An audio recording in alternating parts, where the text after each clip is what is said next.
এই দক্ষ আর্টিস্ট একটা সময় জেলখানার মধ্যে বন্দী ছিল, কিন্তু জেলখানা থেকে মুক্তি পাওয়ার পরেই সে নকল পেইন্টিং তৈরি করার কাজ শুরু করে দেয়। কিন্তু এরপরেই তার কাছে চলে আসে ভয়ানক একটা অফার।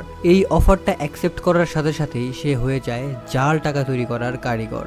এখন এই জাল টাকা তৈরি করতে গিয়ে তার সাথে কি কি হয়, আর সে কি একটা সফল জাল টাকার কারিগর হতে পারবে, সেটাই জানবো আমরা আজকের এই ভিডিওটাতে। আমি আর কথা না বাড়িয়ে ফাহাদ টকিসের আজকের এই ভিডিওটা শুরু করছি।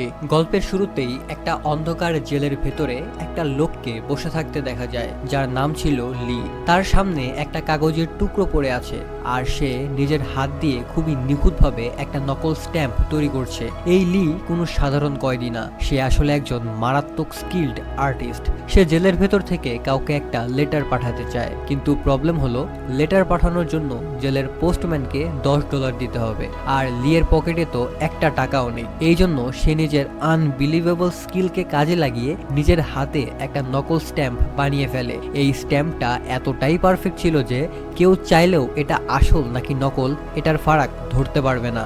এরপরে যখন পোস্টম্যান আসে, লি তাকে এই লেটারটা দিতে চায়, কিন্তু পোস্টম্যান সেই $10 ডিমান্ড করে। ঠিক তখনই সামনের সেলে থাকা একটা বুড়ো কয়েদি হঠাৎ অসুস্থ হয়ে যাওয়ার নাটক করে আর চিৎকার করা শুরু করে দেয়। এর ফলে পোস্টম্যানের মাইন্ড ডাইভার্ট হয়ে যায়, আর লি এই সুযোগটাকেই কাজে লাগিয়ে নিজের লেটারটাকে চুপচাপ তার ব্যাগের ভিতরে গলিয়ে দেয় বা রেখে দেয়। এখন এই লেটারটা সে কাকে পাঠাচ্ছে আর কেন পাঠাচ্ছে এটা আমরা জানতে পারবো মুভির শেষে। এদিকে কিছু সময় পর পুলিশ এসে লিকে জেল থেকে বের করে নিয়ে যায়। এখান থেকে আমরা জানতে পারি লি এতদিন ধরে থাইল্যান্ডের একটা জেলে বন্দী ছিল, আর এখন হংকং পুলিশের ইন্সপেক্টর হো তাকে নিজের কাস্টাডিতে নিয়ে এসেছে। ইন্সপেক্টর হো তাকে ইনভেস্টিগেশন রুমে বসিয়ে একে একে তার বিরুদ্ধে থাকা সব চার্জ পড়ে শোনাতে শুরু করে। তার উপরের প্রথম অ্যালিগেশন হলো নকল টাকা তৈরি করা। এছাড়া 2 বছর আগে কানাডার একটা হাইওয়ে সেন্ট্রাল ব্যাংকের একটা গাড়ির উপরে সে অ্যাটাক করেছিল, যেখানে প্রায় 7 জন গার্ডের জীবন চলে গিয়েছিল। শুধু তাই না, এরপরে শহরে আরো বেশ কয়েকটা অ্যাটাক হয়েছিল। পুলিশের সন্দেহ যে এই সবকিছুর পেছনে একটা ইন্টারন্যাশনাল গ্যাংয়ের হাত রয়েছে, আর লি সরাসরি এই ঘটনাগুলোর সাথে কানেক্টেড। কিন্তু লি বরাবরের মতো সকল অভিযোগকেই অস্বীকার করে। সে বারবার একটা কথাই বলতে থাকে যে এই সবকিছুর মাস্টারমাইন্ড হলো পেইন্টার নামের একটা বড় মাফিয়া। যদিও এই পেইন্টার নামের মাফিয়ার আসল নাম কি বা তাকে কোথায় পাওয়া যাবে এই ব্যাপারে সে কোনো ইনফরমেশনই দিতে পারে না। আজকেও ইন্সপেক্টর হোয়ের সামনে পেইন্টার নামের এই মাফিয়াকে নিয়ে তার মুখ থেকে কোনো কাজের কথাই বের হয় না। উল্টো তার মুখে একটা চরম লেভেলের ভয় দেখা যায়। সে কাঁদতে কাঁদতে বলে যে পেইন্টার তাকে খুঁজে বের করে মেরে ফেলবে, তাই তাকে যত তাড়াতাড়ি সম্ভব তত তাড়াতাড়ি যেন জেলে পাঠিয়ে দেওয়া হয়। এরপরে পুলিশ তার রক্ত আর তার চুলের স্যাম্পল কালেক্ট করে ক্রাইম স্পটে পাওয়া ডিএনএ এর সাথে ম্যাচ করায়, আর রেজাল্ট এলে দেখা যায় প্রতিটা স্যাম্পল লিয়ের সাথে পুরোপুরি ম্যাচ করে গেছে। এর মানে হলো তার ক্রাইম এখন দিনের আলোর মতো পরিষ্কার হয়ে গেছে। পুলিশ আবারও তাকে সত্যি স্বীকার করার জন্য প্রেসার দিতে থাকে, কিন্তু প্রতিবারের মতো এবারও লি সবকিছু মানতে অস্বীকার করে। ঠিক এই সময়ে পুলিশ স্টেশনের বাইরে ইউয়ান নামের একটি মেয়ে ওয়েট করছিল। সে নিজের লয়ারকে সাথে করে নিয়ে এসেছে যেন লিয়ের জামিন করিয়ে দেওয়া যায়, কিন্তু পুলিশ পরিষ্কার মানা করে দেয় যে লি অনেক বড় বড় কেসের মারাত্মক ইম্পর্টেন্ট একটা সাক্ষী, তাই তার বেল বা জামিন কোনো অবস্থাতেই পসিবল না। তবে পুলিশ একটা শর্ত রাখে, যদি লি পেইন্টারের আসল পরিচয় বলে দেয় কেবল তখনই তার জামিনের ব্যাপারে ভাবা হবে। তখনই ইউয়ান নিজে লিয়ের কাছে গিয়ে তাকে সবকিছু সত্যি সত্যি বলে দেওয়ার জন্য রিকোয়েস্ট করতে থাকে, আর লি ঠিক সেই মুহূর্তেই নিজের মুখ খোলে এবং পাস্টের সেই সব ঘটনা শেয়ার করতে শুরু করে। এখন সিন কাট হয়ে বেশ কিছু বছর আগের ফ্ল্যাশব্যাকে চলে যায়। এখানে আমরা লি আর ইউয়ানকে প্রথমবার একসাথে দেখি। ওরা দুজনেই আর্টিস্ট ছিল, আর দুজনেই খুবই চমৎকারভাবে সকল পেইন্টিং বানাতো। আর্টের সূত্র ধরেই ওরা ধীরে ধীরে একে অপরের কাছাকাছি চলে আসে, আর তাদের মধ্যে প্রেম হয়ে যায়। কিন্তু তাদের দুজনের মধ্যে একটা বিরাট পার্থক্য ছিল। ইউয়ান ছিল একজন ক্রিয়েটিভ আর্টিস্ট যে নিজের ইউনিক স্টাইলে অরিজিনাল পেইন্টিং বানাতো, অন্যদিকে লি কোনো অরিজিনাল কাজ করতো না। সে জাস্ট ফেমাস আর্টিস্টদের পেইন্টিং হুবহু কপি করে ফেলতো। তার এই কপি করার ক্ষমতা সত্যি অনেক বেশি আনবিলিভেবল ছিল, কিন্তু সমস্যা হলো এই ডুপ্লিকেট পেইন্টিং এর উপরে কারোরই কোনো ইন্টারেস্ট ছিল না। এখন এই কপি করতে পারার অ্যাবিলিটিটাই তার সামনে একটা ভয়ঙ্কর রাস্তা খুলে দিবে। একদিন লুক নামের একটা আর্ট গ্যালারির মালিক তাদের পেইন্টিং দেখতে আসে। সে ইউয়ানের কাজ দেখে অনেক বেশি ইমপ্রেসড হয় এবং তার সকল পেইন্টিং কিনে নিতে চায়, কিন্তু তার লিয়ের পেইন্টিং একদমই পছন্দ হয় না, কারণ সেগুলো ছিল অন্যদের কাজের কপি। লুক এই সকল পেইন্টিংগুলোকে নিজের এক্সিবিশনে রাখতে সরাসরি নিষেধ করে দেয়। তখন ইউয়ান জোর দিয়ে বলে যে কিনলে তাকে সব পেইন্টিংই একসাথে কিনতে হবে, তা না হলে সে একটাও বিক্রি করবে না। লুক চলে যাওয়ার পর লি ইউয়ানকে বলে, তুমি আমার চিন্তা করো না, টোকিওর এক লোক আমার সব পেইন্টিং আগেই কিনে নিয়েছে। কিন্তু কিছু সময় পরেই ইউয়ান বুঝতে পারে যে লি আসলে মিথ্যা কথা বলছে, তার একটা পেইন্টিংও আসলে বিক্রি হয়নি। আসলে লি চাইতো না যে তার জন্য ইউয়ানের ক্যারিয়ারে কোনো বাধা আসুক। যাই হোক, এক্সিবিশনের দিন ইউয়ান তার নিজের পেইন্টিংয়ের পাশে লুকিয়ে লিয়ের একটা পেইন্টিং রেখে দেয়। সবাই সেখানে কাজগুলোর অনেক প্রশংসা করছিল। ঠিক তখনই একটা লোক এসে লিয়ের পেইন্টিং নিয়ে মস্করা করতে শুরু করে। তার এই বিহেভিয়ার দেখে ইউয়ান এতটাই রেগে যায় যে সে এই লোকটার উপরে পানি ছুঁড়ে মারে। অবশ্য এক্সিবিশন শেষ হওয়ার পর লি নিজে গিয়েই ওই লোকটার কাছে ক্ষমা চায়। তখন সেই লোকটা একটু হেসে বলে যে সে জাস্ট ইয়ার্কি করছিল যাতে লি তার সাথে দেখা করতে একা আসে, কারণ পুরো এক্সিবিশন থেকে সে সকল পেইন্টিং কিনে নিয়েছে। কারণ পুরো এক্সিবিশন থেকে সে যে পেইন্টিংটা কিনেছে সেটা আসলে লিয়ের পেইন্টিং ছিল। এরপর একটা রেস্টুরেন্টে বসে তারা বেশ কিছুক্ষণ আড্ডা দেয়। লোকটা নিজের পরিচয় দেয় পেইন্টার হিসেবে। হ্যাঁ, এটাই সেই পেইন্টার যার নাম লি বারবার পুলিশের কাছে নিচ্ছিল। পেইন্টার এখানে লিয়ের প্রশংসা করে বলে যে যে কোনো ছবিকে এইভাবে কপি করা কোনো ছোটখাটো ব্যাপার না। সে তাকে ডাইরেক্ট অফার দিয়ে বসে যে তোমার এই ট্যালেন্টটা আমার অনেক কাজে আসবে। পরের দিন লি পেইন্টারের সাথে দেখা করে এবং তাকে জানায় যে সে যে কোনো অফার মানতে রাজি আছে। পেইন্টার তখন হেসে তাকে নিজের টিমে ওয়েলকাম করে, কিন্তু লিকে যে কাজটা করতে হবে সেটা শোনার পর তার পায়ের তলা থেকে মাটি সরে যায়। পেইন্টার তার সামনে একটা ডলার বাড়িয়ে দিয়ে বলে যে তোমাকে এই নোটটা হুবহু তৈরি করতে হবে। এর মানে হলো সে লিকে সোজাসুজি জাল নোট বানানোর অফার দিচ্ছে বা জাল টাকা বানানোর অফার দিচ্ছে। লি সাথে সাথে মারাত্মকভাবে রেগে যায় এবং তার এই অফারটাকে রিজেক্ট করে দেয়। তখন পেইন্টার জানায় যে তার আসল নাম হচ্ছে স্যাং। গত 3 জেনারেশন ধরে সে এই জাল টাকা ছাপানোর বিজনেস করে আসছে, কিন্তু আজ পর্যন্ত কেউই তাকে জেলে পাঠাতে পারেনি, কারণ সে এই পুরো কাজটা চরম সাবধানতার সাথে হ্যান্ডেল করে। এখন কোশ্চেন হলো লি কি শেষ পর্যন্ত এই ডেঞ্জারাস অফারের জন্য রাজি হবে? পেইন্টার তখন লিকে বোঝাতে শুরু করে যে এই যে নতুন ডলারটা ছাপা হয়েছে এতে থাকা ছবি আর লেটার্সের প্যাটার্ন এতটাই কমপ্লিকেটেড যে হাই কোয়ালিটির দামি প্রিন্টারও সেগুলোকে ঠিকঠাক প্রিন্ট করতে পারে না। তাই এখানে লিয়ের হাতের সেই আনবিলিভেবল স্কিলটার প্রয়োজন পড়বে। আর লিয়ের হাতের এত সূক্ষ্ম কাজ দেখেই মূলত পেইন্টার তার কাছে এসেছে আর তাকে এই কাজটা অফার করছে। লি প্রথমে তো এই কাজটার জন্য সরাসরি মানা করে দেয়, কিন্তু নিজের খারাপ আর্থিক অবস্থার কথা চিন্তা করে সে শেষ পর্যন্ত রাজি হয়ে যায়। ওই সময় ইউয়ান একটা এক্সিবিশনের জন্য আমেরিকা যাচ্ছিল।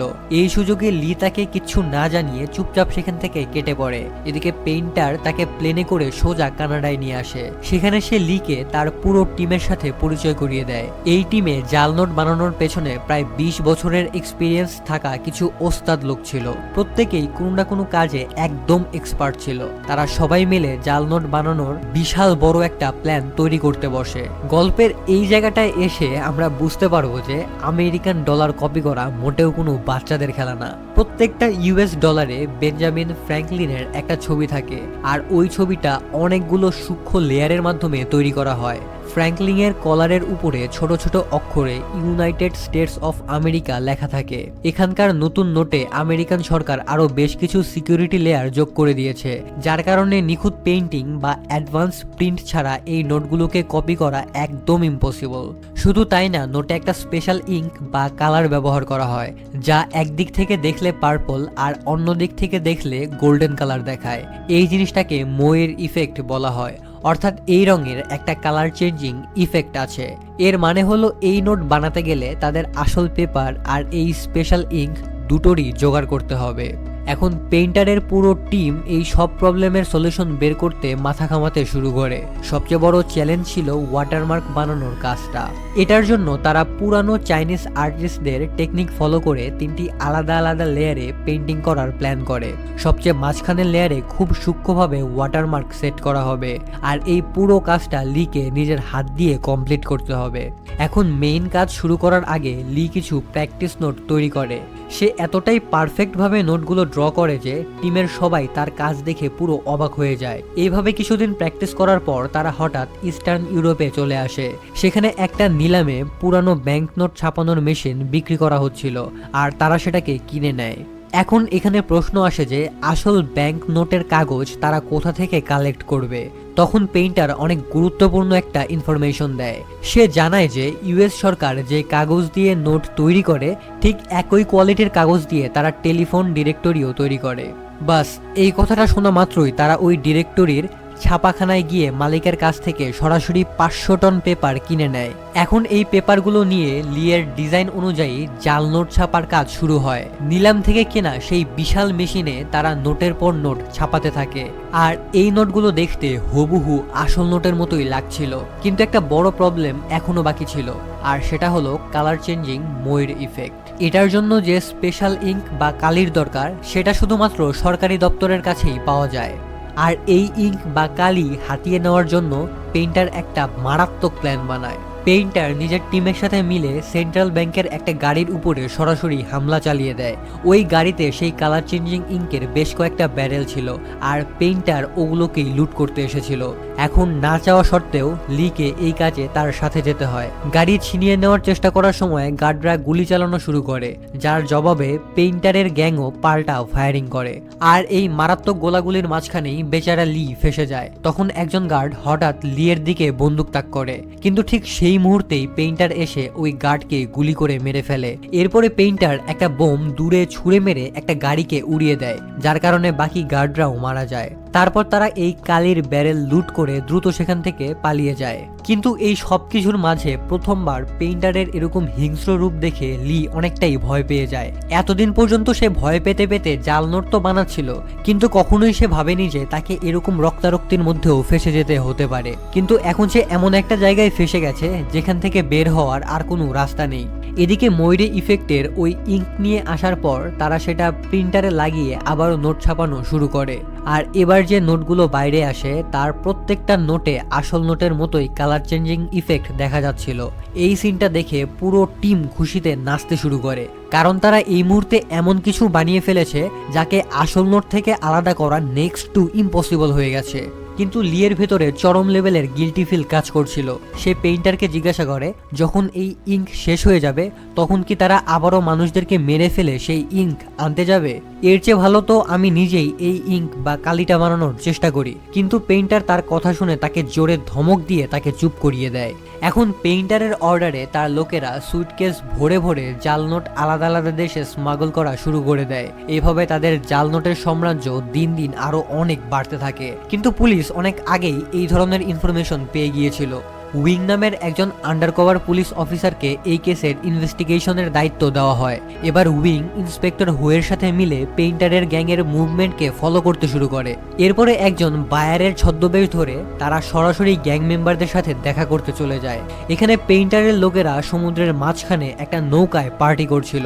যদিও পেইন্টার আর লি সেখানে প্রেজেন্ট ছিল না, উইং সেখান থেকে সবকিছু অবজার্ভ করে আর তারপর সেখান থেকে পালিয়ে যায়। কিন্তু পেইন্টারের আসল খেলা তো এখনো শুরু হয়নি। পেইন্টার তার জেনারেল নামের একজন পুরানো ক্লায়েন্টের সাথে মিটিং ফিক্স করে। পরের দিন সে লিকে নিয়ে জেনারেলের বাড়ির দিকে রওনা হয়। রাস্তায় লি পেইন্টারকে একটা ইম্পর্টেন্ট কথা জানায়। সে বলে যে সে এমন এক বিশেষ ধরনের কার্পেন্টারের ব্যাপারে জানে যা দিয়ে মরিয়া ইফেক্ট তৈরি করা পসিবল। এর মানে হচ্ছে এই উপায়ে ডলারের উপরে দুটো আলাদা আলাদা অ্যাঙ্গেল থেকে দুটো আলাদা আলাদা রঙের ইফেক্ট আনা যাবে, তবে এর জন্য কাউকেই মরতে হবে না। পেইন্টার তার এই আইডিয়া শুনে অনেক খুশি হয় এবং প্রমিস করে যে সে লিয়ের নামে একটা রিসোর্ট কিনে দিবে, যেখানে সে ইউয়ানের সাথে নিজের বাকিটা জীবন শান্তিতে কাটাতে পারবে। কিন্তু তখনই পেইন্টার লিয়ের হাতে একটা বোমের রিমোট রেখে দেয় আর তাকে বলে আমার ইশারা পেলেই তোমাকে এই বাটনটা চাপতে হবে। এদিকে জেনারেলের বাড়িতে পৌঁছানোর পর মিটিংটা নর্মাল ভাবেই শুরু হয়। জেনারেল পেইন্টারকে ভালো দামে নকল নোট কেনার অফার দেয় এবং বলে 6 মাসের জন্য নিজের পুরো গ্যাং নিয়ে আমার এখানে শিফট হয়ে যাও আর আমার লোকেদেরকেও নিজের মতো পারফেক্ট নকল নোট বানানো শিখিয়ে দাও। তারপর জেনারেল হাসতে হাসতে বলে তোমার বাবা যদি বেঁচে থাকতেন তবে এই ডিলের জন্য সাথে সাথেই রাজি হয়ে যেতেন। তবে এই কথাটা শোনা মাত্রই পেইন্টারের চেহারার এক্সপ্রেশন ভয়ানকভাবে বদলে যায়। সে ধীরে ধীরে চেয়ার থেকে উঠে জেনারেলের কাছে যায় আর তার কানের কাছে ফিসফিস করে বলে 7 বছর আগে তুমি আমার বাবাকে খুন করেছিলে। এই কথাটা শুনে জেনারেল বুঝে যায় যে পেইন্টার মূলত এখানে বিজনেস করতে আসেনি, সে এখানে এসেছে নিজের বাবার মৃত্যুর প্রতিশোধ নিতে। পেইন্টার নিজের শার্ট খুলে দেখায় যে তার পুরো বডিতে বোম বাঁধা আছে। তারপর সে চিৎকার করে লিকে রিমোটের বাটনে চাপার জন্য বলে, কিন্তু ভয়ে থরথর করে কাঁপতে থাকা লি নিজের হাত পর্যন্ত নড়াতে পারছিল না। পেইন্টার আবারও জোরে ধমক দেওয়ায় লিয়ের হাত থেকে রিমোটটা মাটিতে পড়ে যায়, আর এই রিমোটটা মাটিতে পড়ার সাথে সাথেই সেই সুইচে চাপ লেগে যায়। কিন্তু এই বিস্ফোরণ পেইন্টারের বডিতে বাঁধা বোমগুলো থেকে হয় না, কারণ এই বোমগুলো ছিল নকল। আসল ব্লাস্টটা হয় বাইরে পার্ক করে রাখা পেইন্টারের নিজের গাড়িতে। মানে ভাই কি বলবো, এই লোক নিজের গাড়িতে আস্ত একটা বোম নিয়ে ঘুরে বেড়াচ্ছিল। এই বিস্ফোরণের কারণে জেনারেলের অনেকগুলো লোক সেখানেই মারা যায়। বাকি লোকেরা তখন দৌড়ে আসে আর পেইন্টারের উপরে গুলি চালানো শুরু করে, কিন্তু পেইন্টার দুই হাতে দুটো পিস্তল নিয়ে এমন স্টাইলে গুলি চালায় যে একের পর এক লোক মাটিতে লুটিয়ে পড়তে থাকে। কিন্তু ভাই এটা তো জাস্ট শুরু ছিল, কারণ জেনারেলও কোনো কাঁচা খেলোয়াড় ছিল না। তবে পেইন্টারের জন্য আগে থেকেই সবকিছু ব্যবস্থা করে রেখেছিল। তার এক সাথী দূর জঙ্গল থেকে অনবরত রকেট লঞ্চার মারা শুরু করে দেয়। রকেট লঞ্চারের হামলায় সেখানে সবকিছুই উড়ে যেতে থাকে আর পুরো এলাকায় আগুন ছড়িয়ে পড়ে। চারিদিকে ধোঁয়া আর ধ্বংসস্তূপের মাঝে পেইন্টার দুটো রাইফেল নিয়ে আবারও অনেক লোকদের মেরে ফেলে। তারপর তার আরো কিছু সাথী গাড়ি নিয়ে সেখানে আসে এবং জেনারেলের আর্মিদেরকে মেরে ফেলা শুরু করে। এর মধ্যেই জেনারেলের কিছু লোক জঙ্গলে ঢুকে রকেট লঞ্চার চালানো বান্দাটাকে মেরে ফেলে। এই সবকিছুর মধ্যে বেচারা লি একটা কোনায় লুকিয়ে নিজের জীবন বাঁচানোর চেষ্টা করছিল। এই গোলাগুলি বেশ অনেকক্ষণ ধরেই চলতে থাকে। লাস্টে জেনারেল নিজের একটা আর্মড কার নিয়ে আসে এবং পেইন্টারের উপরে ডাইরেক্ট ফায়ার করা শুরু করে, কিন্তু পেইন্টার জাস্ট জবরদস্ত স্টাইলে লাফিয়ে তার উপরে গুলি চালায় এবং গাড়ির সঠিক জায়গায় নিশানা করে পুরো গাড়িটাকেই উল্টে দেয়। এভাবেই সে জেনারেলকে শেষ করে দেয়। কিন্তু এই লড়াইয়ের সময় চিং নামের একটা মেয়ে যে জেনারেলের জন্য কাজ করত, তার বাড়িতে আগুন লেগে যায়। লি দৌড়ে গিয়ে সেই আগুনটা নেভায়, কিন্তু ততক্ষণে তার মুখটা মারাত্মকভাবে ঝলসে গিয়েছিল।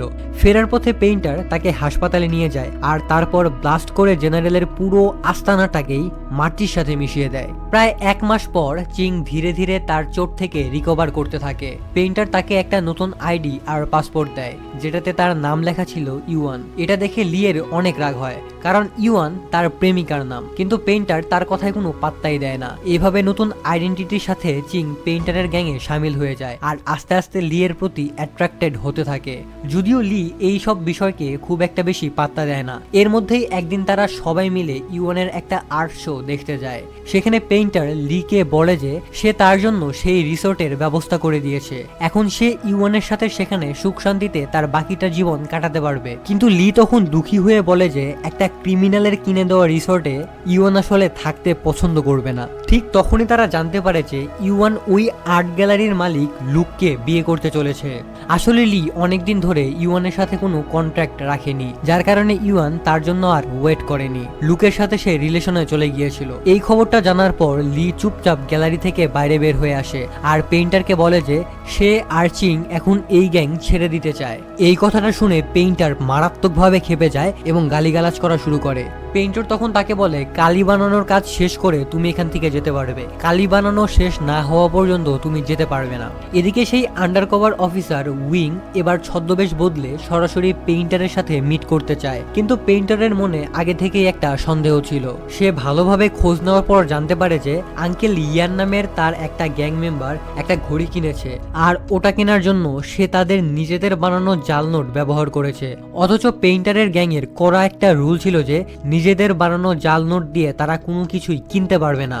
এর মানে হলো ইয়ান রুল ভেঙেছে, আর তার এই ভুলের কারণেই পুলিশ তাদের মুভমেন্ট টের পেয়ে গেছে। এই কারণে পেইন্টার ইয়ানকে শাস্তি দিতে চায়। ইয়ান তার সামনে হাঁটু গেড়ে বসে গিরগির করতে থাকে এবং নিজের স্ত্রী ও মেয়ের জীবনের ভিক্ষা চায়, কারণ পেইন্টারের আর একটা ভয়ানক নিয়ম ছিল, কেউ যদি ভুল করে তাহলে তার সাথে সাথে তার পরিবারকেও মেরে ফেলা হবে।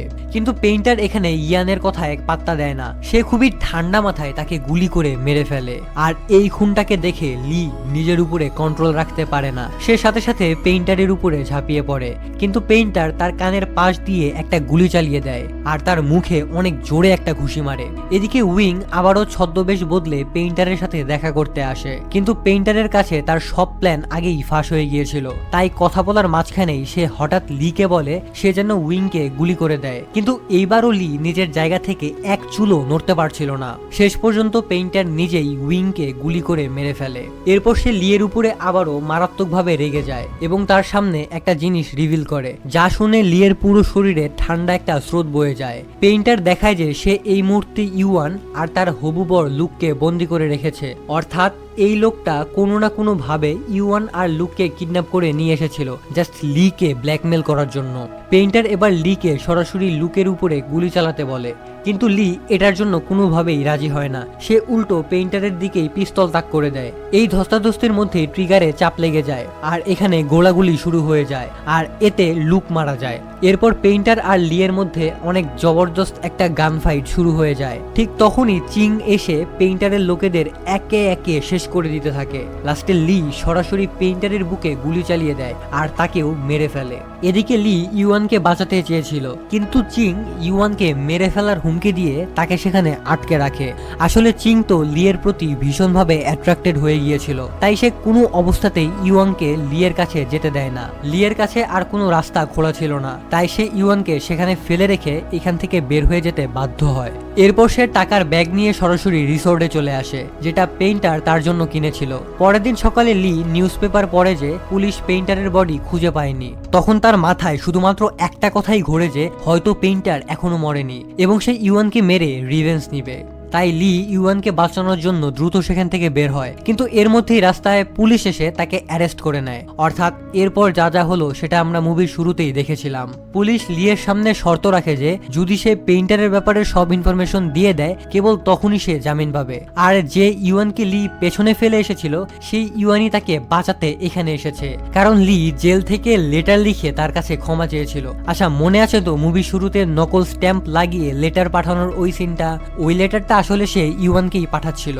এদিকে ইউয়ানের কথায় সায় দিয়ে লি পুলিশের কাছে পেইন্টারের ব্যাপারে সবকিছুই বলে দেয়। পুলিশ তখন তাকে পেইন্টারের একটা স্কেচ বানাতে বলে, যার পর তার জামিন হয়ে যায় এবং পুলিশ তাকে একটা হোটেলে এনে রেখে দেয়। সেখানে লি ইউয়ানের কাছে ক্ষমা চায়। ঠিক তখনই ইন্সপেক্টর হোয়ের চোখে পুলিশের ইউনিফর্ম পরা একটা লোক পড়ে যায়, যার চেহারা লিয়ের বানানো সেই পেইন্টারের স্কেচের সাথে হুবহু মিলে যাচ্ছিল।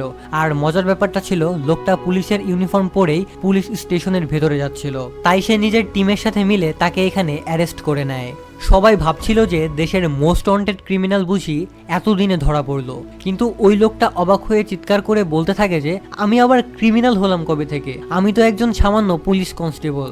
যখন সে নিজের আইডি দেখায় তখন ইন্সপেক্টর হোয়ের মুখ পুরো চুন হয়ে যায়, কারণ এবার সে বুঝতে পেরেছে যে লি আসলে তাদের সবাইকে ধোঁকা দিয়েছে। সে পেইন্টারের যে স্কেচ বানিয়ে দিয়েছিল সেটা আসলে পেইন্টারের স্কেচ ছিল না। কিন্তু বস, আসল সত্যিটা এখনো বাকি আছে, আর এই সত্যিটা আসলে অনেক বেশি শকিং। এটা শুনলে তোমরা নিজেরাও অবাক হয়ে যাবে। তোমরা কি এখনো এই জিনিসটা ধরতে পারছো? এতক্ষণ ধরে যে ভয়ানক পেইন্টারের গল্প শোনানো হচ্ছিল সেই পেইন্টার আসলে অন্য কেউ না, এই পেইন্টার হচ্ছে লি নিজেই।